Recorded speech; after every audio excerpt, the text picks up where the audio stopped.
Most of you won't be successful because when you're studying and you get tired, you quit. And I'm here to tell you today, if you somebody came in my office the other day crying.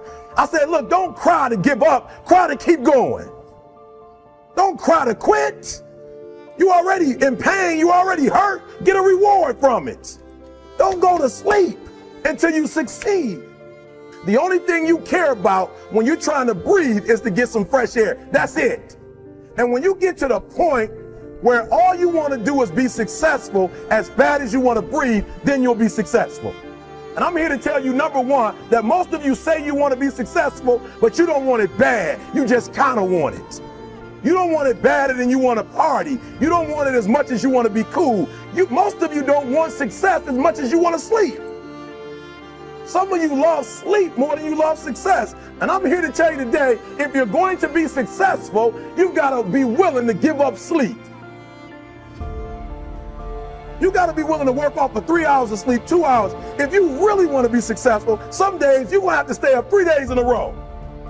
Because if you go to sleep, you might miss the opportunity to be successful. That's how bad you got to want it. You got to go days without, listen to me, you got to want to be successful so bad that you forget to eat. Beyonce said once she was on the set doing her thing, 3 days had gone by, she forgot she didn't eat because she was engaged. I never forget when 50 Cent was doing his movie, I did a little research on 50, and 50 said that when he wasn't doing the movie, he was doing the soundtrack. And they said, when do you sleep, 50? Sleep. He said, sleep. Sleep is for those people who are broke.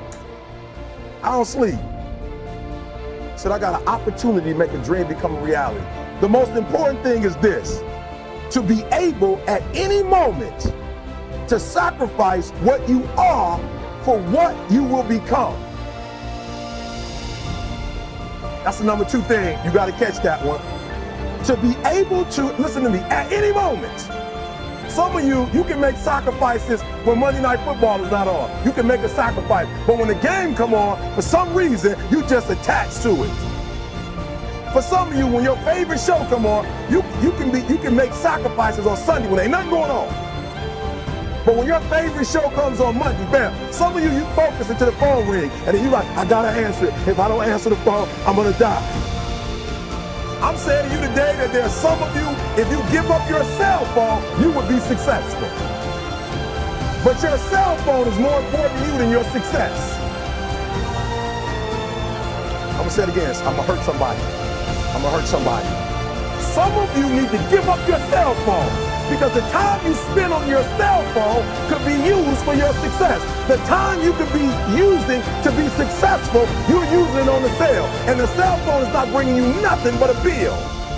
You're not tired, Eric. Your brain is telling you some dumb stuff. If you were tired, you wouldn't have been able to walk for an hour. Okay, so let's do this. Just run for 2 minutes. I'm trying to help somebody right now go to a whole other level.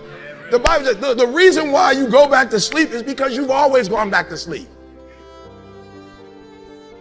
It's like a default. You go back to sleep because all you gotta do is stop going to sleep, and then you're gonna stop going to sleep. All you gotta do is stop fussing and cussing, and you're gonna stop fussing and cussing.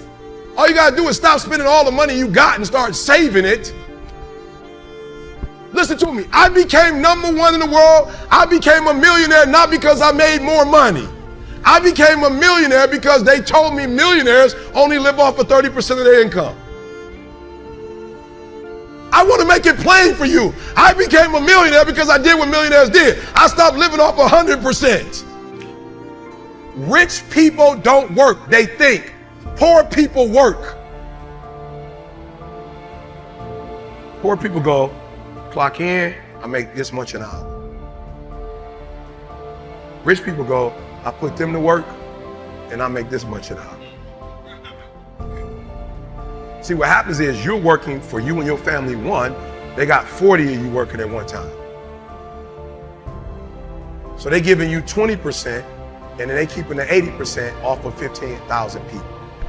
That's enough to have $22 million. So what you have to decide is, are you gonna keep being the 99% or are you ready to be a part of the 1%? Because it doesn't make a difference where you come from, high school dropout. It doesn't make a difference where you come from, GED.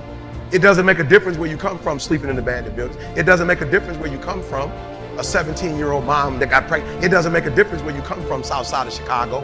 It doesn't make a difference where you come from, pretty much raised in Detroit. It doesn't make a difference where you come from, took 12 years to get a 4-year degree. It doesn't make a difference. You know what makes a difference? What makes a difference is when you become 99% or 1%. When I start thinking like, acting like, and behaving like a 1%, everything changes.